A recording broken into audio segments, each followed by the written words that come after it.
రోజు book రీడింగ్‌ని Satyavathi aunty గారిని చేయవలసిందిగా కోరుచున్నాం. పేజ్ నంబర్ 5661 లాస్ట్ పారా నుంచి చదవాలి. జై బాబా. जय मेहर बाबा। అవతార్ మెహర్ బాబాకి జై. మనం ప్రస్తుతం మెహర్ ప్రభు చరిత్రం 13వ భాగం. ఇందులో బాబా ప్రస్తుతం అమెరికా పర్యటనలో న్యూయార్క్ నుంచి మిట్టిల్ బీచ్కి వెళ్ళినప్పటి సంఘటనలు మనం చదువుకుంటున్నాం. మిట్టిల్ బీచ్లో జరిగినటువంటి సంఘటనల్లో నిన్నటి రోజు ఒకసారి వెనక్కి వెళ్ళి చూసినట్లయితే నిన్నటి రోజు బాబా తన గులాబీ రంగు కోటు మీద ఒక మాలను ధరించారు.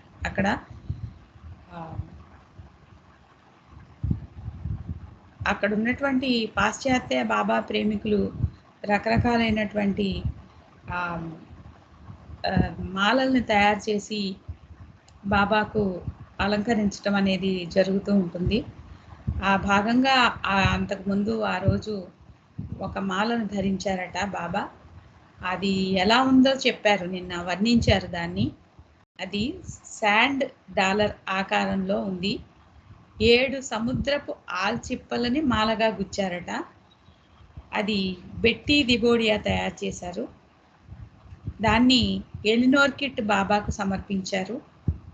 అందులో 7 రంగుల రిబ్బన్లతో కూర్చి ఆ 7 ఆల్చిప్పలని వివిధ రకాల ఆకారాలను కూడా ఆల్చిప్పల మీద చిత్రించారు.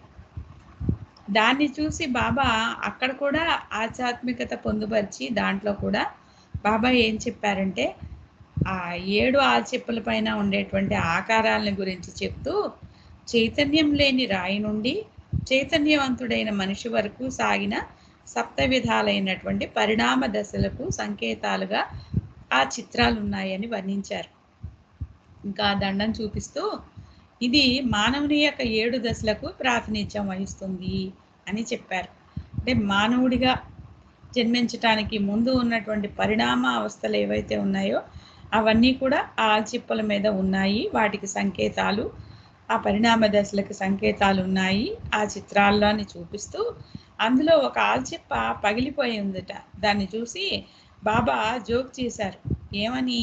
ఆ తప్పిపోయిన లింక్, ఆ మిస్సింగ్ లింక్ మాదిరిగా జంతు సామ్రాజ్యం అంతరించింది అని చమత్కరించారట. బాబా హాస్యమాడారట. తర్వాత బాబా అక్కడ ఉన్న బెన్ హ్యామన్ యొక్క తెల్లటి గాల్ఫ్ టోపీ, సాధారణంగా అక్కడ వాళ్ళు రకరకాలైనటువంటి అందమైనటువంటి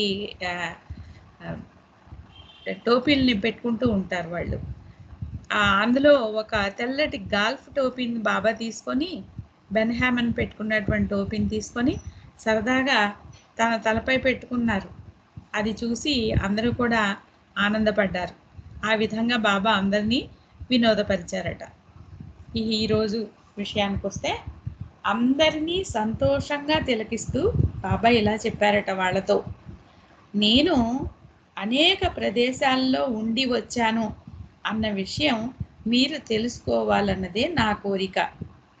భారతదేశంలో మస్తుల అన్వేషణలో నేను వివిధ ప్రాంతాల్లో పర్యటించినప్పుడు ఒక్కోసారి భవనాల్లో ఉండేవాడిని, మరికొన్నిసార్లు ధర్మశాలలో ఉన్నాను, లేదా ప్రత్యేకమైన విశ్రాంతి గృహాల్లో ఉన్నాను.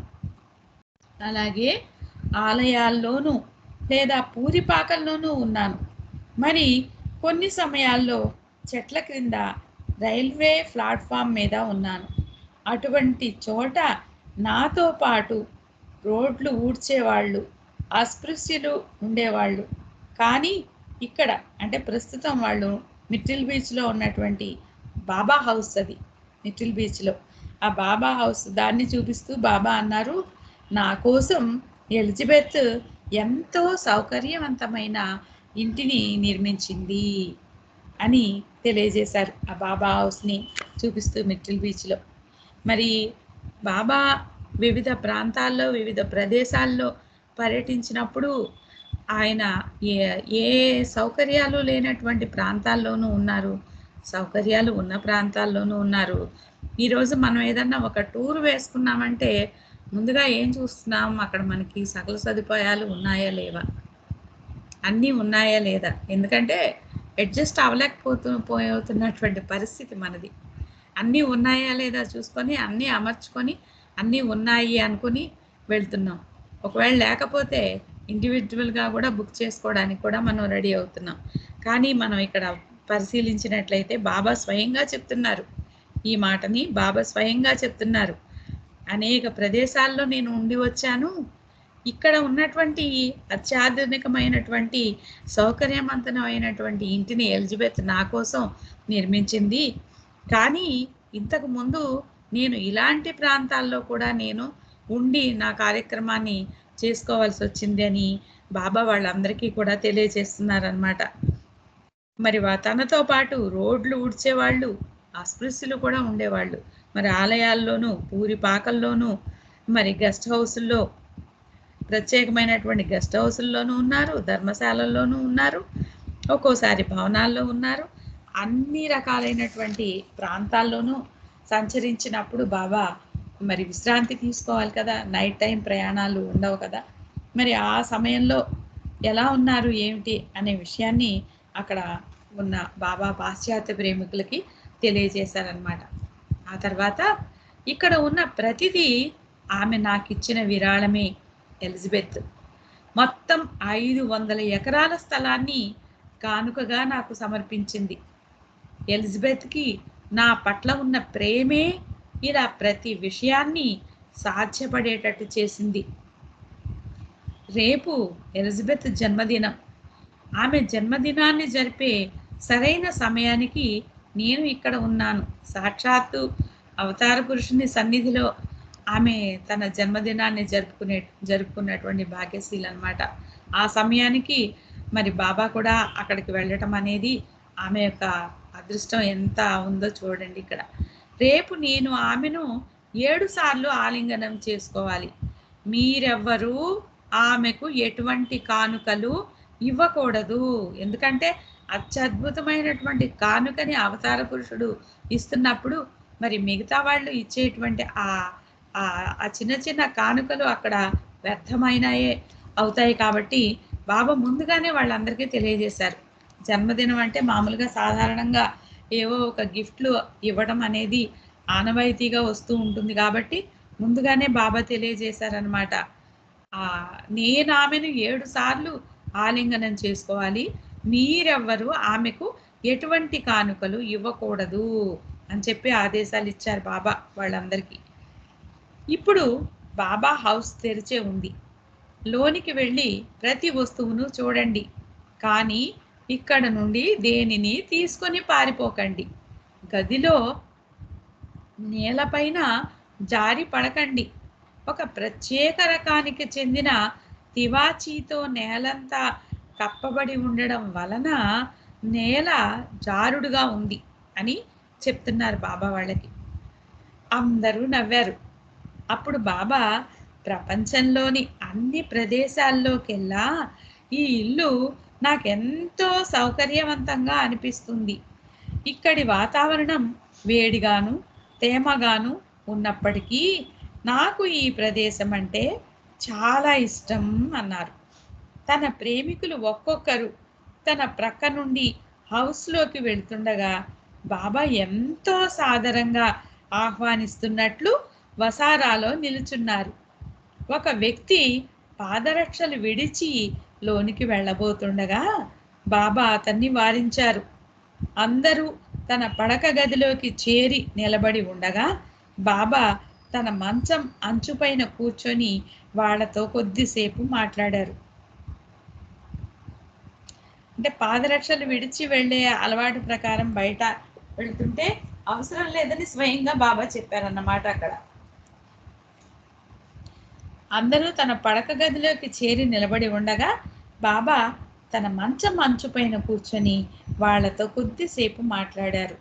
అందరూ బయటకు వచ్చి బాబా నుండి సెలవు తీసుకొని వెళ్ళబోతుండగా బాబా, మీ గదులకు వెళ్ళండి, ఈత కొట్టండి, విశ్రమించండి, తినండి, పోట్లాడుకోండి, అలా పోట్లాడుకుంటూ జీవిస్తూనే నన్ను ప్రేమించటం గుర్తుపెట్టుకోండి అని చెప్పారు. ఆ సాయంకాలం బాబా ఆహ్వానం మేరకు అనుకోకుండా చాలామంది అతిథులు సెంటర్కి వచ్చి ఉన్నారు. వాళ్ళందరినీ బాబా కలిశారు. అలా వచ్చిన వారు స్టెల్లా ఫెరెంజ్, ఈమె న్యూయార్క్ నుండి వచ్చారు. ఆమె కుమార్తె వచ్చారు.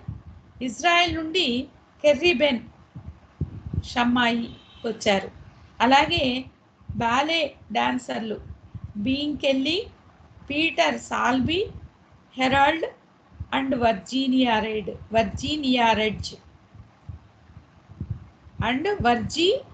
రెడ్. అనంతరం ఆ రాత్రి మెరుపులతో కూడిన భయంకరమైన తుఫాన్ వచ్చింది. సరోవరంలో ఉరుములతో కూడిన పిడుగులు పడ్డాయి.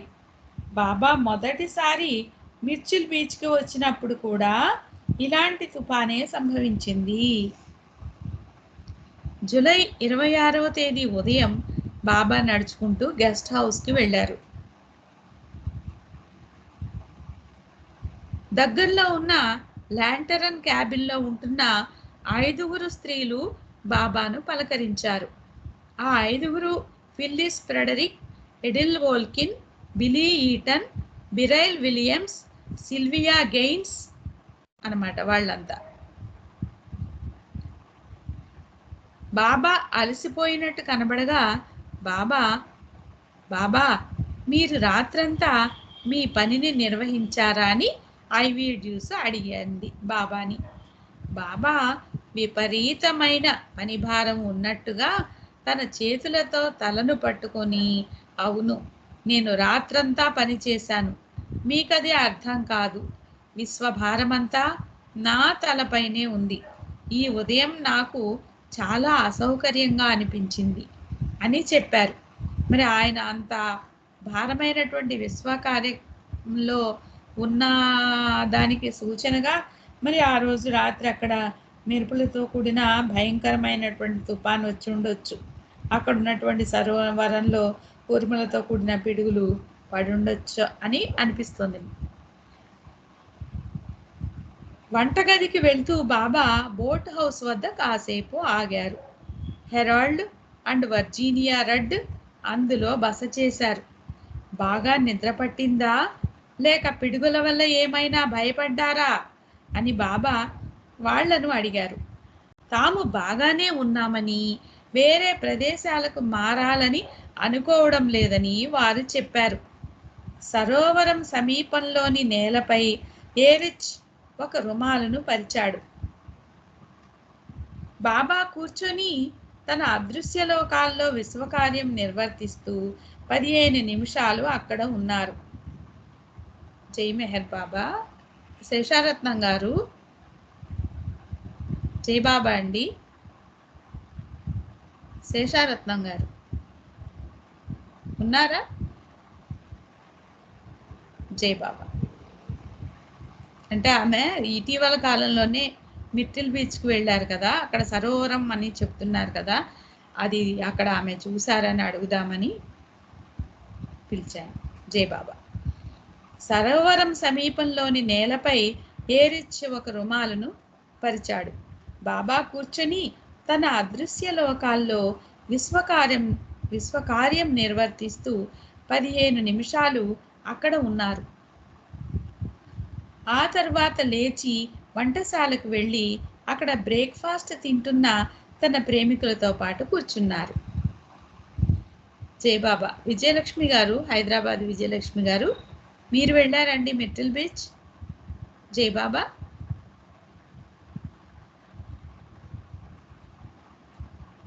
వెళ్ళానండి. జై బాబా. అదే సరోవరం అంటున్నారు కదా, అంటే అక్కడ సముద్రానికి దగ్గరలో ఒక సరోవరం లాంటిది ఉందా? ఉంది. మన మిర్టిల్ బీచ్ లో ఆ, లోపల నుంచి డెక్లా పెడతారు. అందులో వెళ్ళి కూర్చుని చూడొచ్చు అనమాట అంతా. అందులో నిన్న బోట్ ఉండేది. ఆ సరోవరంలో నిన్న బోట్ కూడా ఉండేది. అదే సీకి దీనికి సంబంధం లేదు, అంటే అది ఒక పాయిలా ఇట్లా వచ్చి అలా ఉంటుంది అంతే. ఓహో, ఆ సముద్రంలో నుంచే వచ్చిన ఒక పాయే సరోవరం. అది మన పాండ్లా ఉంటుంది, ఎక్కువ పెద్దదే కానీ చాలా పెద్దగా ఉంటుంది. పాండుల. ఓకే. దానికి అలలు ఏమి రావు అందులో. ఓకే. ఓకే. జై బాబా, జై బాబా. సుమారు ఉదయం 7:45 ప్రాంతంలో ఇసుకతో చేసిన ట్రాఫిక్ సర్కిల్ చుట్టూ అంతా సమావేశమయ్యారు. అక్కడ నుండి కనిపిస్తున్న సరస్సును చూస్తూ బాబా పైన్ కర్రలతో కట్టిన కంచె పైన కూర్చున్నారు. ఆ దృశ్యాన్ని ఫిల్లిస్ ఫ్రెడరిక్ ఇలా వర్ణించింది. బాబా ప్రస్తుతం లేచి పశ్చిమ ముఖంగా నిలబడి ఉన్నారు. ఆయన తన విశ్వకార్యంలో నిమగ్నమై ఉన్నారు. వ్రేళ్లు అతి వేగంగా కదులుతున్నాయి. తనదైన శైలిలో బాబా వాటిని కదుపుతున్నారు. బాబా తలను కొద్దిగా ప్రక్కకు వంచారు. ముఖం బాగా వాడిపోయి ఉంది. విపరీతమైన బాధను అనుభవిస్తున్నట్లు ఉన్నారు. ప్రపంచం యొక్క బాధ యావత్తు ఆయన మీదే పడినట్టుగా బాబా కనిపిస్తున్నారు. పట్టణం నుండి వచ్చిన వారు మాతో కలిసి మౌనంగా నిలుచున్నారు. కీచురాళ్ల శబ్దం, సరస్సులో నీటి అలల సవ్వడి తప్ప అంతా నిశ్శబ్దంగా ఉంది. అప్పుడు బాబా ట్రాఫిక్ సర్కిల్కి రెండో వైపుకి తిరిగి తూర్పు దిశకు అభిముఖంగా నిలబడి ఉన్నారు. మరలా తన విశ్వకార్యం నిర్వర్తించారు. మరో 2 సార్లు బాబా ఉన్న చోటు నుండి కదిలి నిలబడి పనిచేశారు. ఆ విధంగా దిక్సూచిలోని 4 దిశల్లోనూ బాబా నిలుచుని పనిచేశారు. చివర్లో బాబా ముఖం ప్రస్ఫుటంగా ఉండి తానున్న భంగిమను కూడా మార్చారు. తనలో అతి శీఘ్రంగా మారే ఆధ్యాత్మిక లయ విన్యాసానికి అనుగుణంగా చాలా సంతోషంగాను తేజోవంతంగాను కనబడ్డారు. బార్నికి వెళ్లే దారిలో నడుస్తూ తన ప్రేమికులను తన వెంట రమ్మని సైగ చేశారు. కొంత దూరం నడిచిన తరువాత వాళ్లను ఆగమని చేయి చూపించారు. ఒక్క నిమిషం తన కళ్ళల్లోకి చూస్తూ దృష్టిని కేంద్రీకరించమని ఈర్చ్ ద్వారా వాళ్ళకి చెప్పారు. ఫిల్లిస్ ఫ్రెడరిక్ చెప్పిన దాని ప్రకారం ఆ దృశ్యం ఇలా ఉంది. మేమంతా ఆయన చుట్టూ చేరి నిలబడ్డాం. ఆయన ఆదేశాన్ని విధేయతతో పాటించాం. గంభీరమైన ఆ నల్లని నేత్రాల లోతుల్లోకి మా దృష్టిని కేంద్రీకరించి నిలిపాం. అయితే ఒక్క నిమిషమే అయినా చాలా సుదీర్ఘకాలంలా అనిపించింది. తర్వాత బాబా అందరినీ 4 భిన్న భిన్న బృందాలుగా చేసి ప్రపంచం కొరకు వారి ద్వారా పనిచేస్తున్నానని సూచించారు. ఇదంతా ఫిల్లిస్ ఫ్రెడరిక్ వర్ణించారు. ఆ రోజు అక్కడ జరిగినటువంటి బాబా చేసినటువంటి ఆ విశ్వ కార్యక్రమం గురించి 4 దిక్కులకు అభిముఖంగా నిలబడి బాబా చేస్తున్నప్పుడు ఆ బాబాలో వస్తున్నటువంటి మార్పులు, ఆ సంతోషంగా, ఆ ఆధ్యాత్మిక లయ విన్యాసానికి సంతోషంగా తేజోవంతంగా ఉన్నారట బాబా ఆ సమయంలో. అవి కూడా శీఘ్రంగా వేగంగా మారిపోతూ కనిపించారట. అతేజవంతంగా సంతోషంగా అది చెప్పడానికి అలవి కానటువంటి ఆధ్యాత్మిక లయ విన్యాసం అన్నమాట. మరి దాన్ని ఆ ఫిలిస్ ఫ్రెడరిక్ చూసి వర్ణించారనమాట. ఇదంతా కూడా బాబా చేస్తున్న విశ్వకార్యం బహుశా ప్రస్తుతం ప్రపంచంలో సంభవిస్తున్న సంఘటనలతో సంబంధం ఉన్నట్టుగా, వాటి ద్వారా ప్రకటితమైనట్టుగా ఆ తర్వాత అర్థమైంది. కారణం ఏమిటంటే అదే రోజు ఈజిప్టు దేశపు నూతన అధినేత కల్నల్ గమ్మాల్ అబ్దుల్ ఈజిప్టు దేశపు నూతన అధినేత కల్నల్ గమ్మాల్ అబ్దుల్ నాజర్ సూయజ్ కాలువను తమ అధీనంలోకి తీసుకొని జాతికి అంకితం చేశాడు. అది 1956లో జూలైలో జరిగినటువంటి ముఖ్యమైనటువంటి బాబా చేసినటువంటి విశ్వ కార్యక్రమం. ఆ సూయజ్ కాలువను జాతీయం చేయటం ద్వారా వ్యాపారానికి కానీ వాటన్నిటికీ కూడా అది ఎంతో ఇంపార్టెంట్ అయినది. సూయజ్ కాలువని జాతీయం చేయటం అనేది ఈజిప్టులో దానికోసం చేశారా అన్నట్టుగా అనుకున్నారు. ఆ వీళ్ళకి అర్థమైందట ఆ తర్వాత. ఎందుకంటే అదే రోజు సూయజ్ కాలువని నాజర్ తన అధీనంలోకి తీసుకొని జాతికి అంకితం చేశాడు కాబట్టి.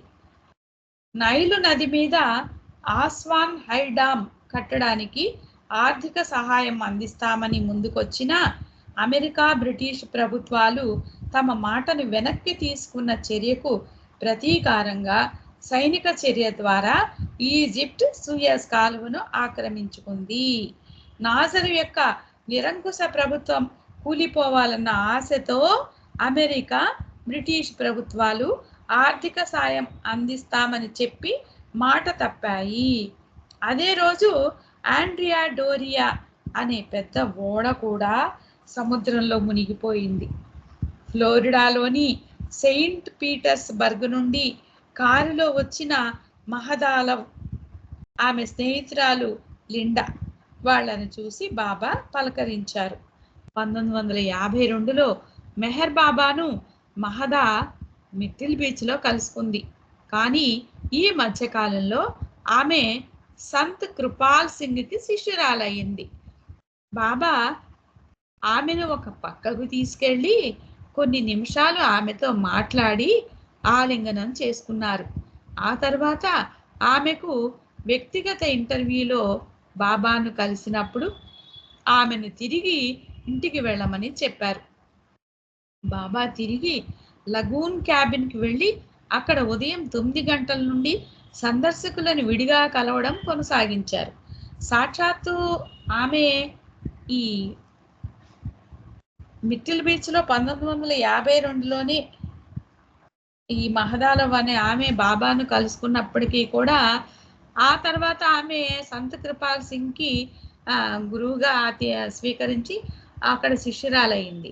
అంటే ఆధ్యాత్మిక ప్రయాణంలో అవతారుణ్ణి కలుసుకున్న తర్వాత కూడా అనేక మార్పులు చోటు చేసుకుంటూ ఉంటాయి వ్యక్తుల యొక్క జీవితాల్లో. అది ఇక్కడ మనం అర్థం చేసుకోవచ్చు. ఆ తర్వాత మళ్ళీ బాబా సన్నిధికి రావడం, బాబా ఆమెను ఆలింగనం చేసుకోవడం, ప్రత్యేకంగా ఇంటర్వ్యూ ఇవ్వడం, మాట్లాడటం అనేది జరిగింది. బాబా తిరిగి లగూన్ క్యాబిన్కి వెళ్ళి అక్కడ ఉదయం 9 గంటల నుండి సందర్శకులను విడిగా కలవడం కొనసాగించారు. బాబాను మొట్టమొదట కలుసుకున్నది డార్విన్ షా కుటుంబ సభ్యులు. లియాట్రైస్ షా నా కంటికి శస్త్రచికిత్స చేయించుకోవచ్చా అని అడిగింది బాబాని. ఆ విషయం గురించి తర్వాత ఆమెతోనూ ఆమె తల్లిదండ్రులతోనూ చర్చిస్తాను అని బాబా సమాధానమిచ్చారు. ప్రస్తుతానికి భరోసా ఇస్తూ దేని గురించి ఆందోళన చెందకండి, నన్ను ఇంకా అధికంగా, మరింత అధికంగా ఎలా ప్రేమించాలా అనే విషయంలో మాత్రమే ఆందోళన పడండి అని చెప్పారు. డార్విన్ తల్లిదండ్రులు ఆరన్ అండ్ హెలెన్ షా కూడా బాబాను కలిశారు. అలాగే డార్విన్ సోదరుని కుమార్తె డొలోర్స్ కూడా కలిసింది. తర్వాత బాబాను కలిసిన జై బాబా, అవతార్ మెహర్ బాబాకి జై. ఈరోజు అనుకోకుండా బాబా ఈ అవకాశం ఇచ్చినందుకు బాబాకు కృతజ్ఞతలు, ప్రణామాలు తెలియజేసుకుంటూ అందరికీ జై మెహర్ బాబా. జై బాబా, జై బాబా. చాలా చక్కగా పఠనం చేశారమ్మా సత్యవతి గారు. బాబా విషయాలని బాగా చెప్పారు. లిటిల్ బీచ్ ఇగో బాబా ప్రామిస్మెంట్ గా ఉంటాయి. ఇప్పుడు భారత నేనే జై బాబా అమ్మా, జై బాబా. అవతార్ మెహర్ బాబాకి జై. జై బాబా. వినబడుతుందా హారతి? అవతార్ మెహర్ బాబాకి జై. దేవాది దేవా ప్రేమ స్వభావ ప్రభో మెహరు బాబా ప్రియతమా మనసు హారతి దే. ప్రియతమా మనసు హారతి దే.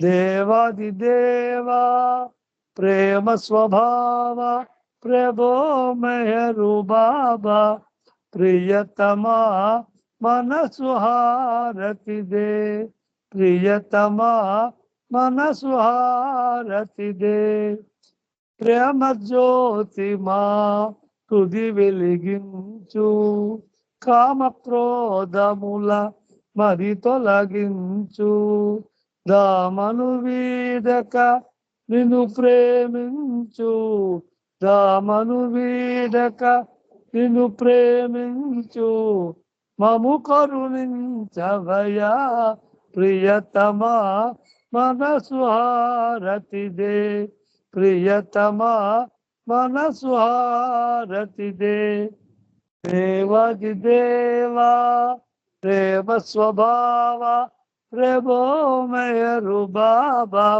ప్రియతమా మనసు హారతి దే నీ దివ్య నామమే మదిని స్మరించు నీ దివ్య రూపమే తుది తిలకించు నీ దివ్య పదములే ఆరాధించు నీ దివ్య పదములే ఆరాధించు మము కరుణించవయా ప్రియతమా మనసు హారతి దే ప్రియతమా మనసు హారతి దే దేవాది దేవా ప్రేమ స్వభావ ప్రభో మెహరు బాబా ప్రియతమా మనసు హారతి దే ప్రియతమా మనసు హారతి దే అహంకారము హారతి కాగా ఇహమే పరమై ప్రకాశించగా పాహిశరను సాయుజ్యము పొందగా పాహిశరను సాయుజ్యము పొందగా మము కరుణించవయా ప్రియతమా మనసు హారతి దే ప్రియతమా మనసు హారతి దే దేవాది దేవా ప్రేమ స్వభావ ప్రభో మెహరు బాబా ప్రియతమా మనసు హారతి దే ప్రియతమా మనసు హారతి దే अवतार मेहर बाबा की जय अवतार मेहर बाबा की जय अवतार मेहर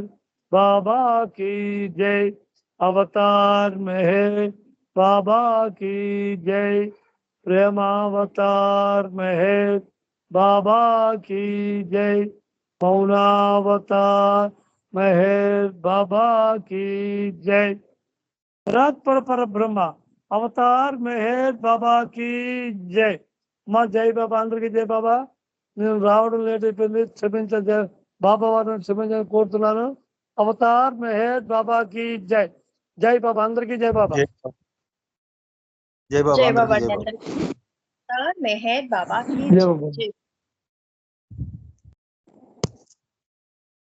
అవతార్ అందరికీ జై.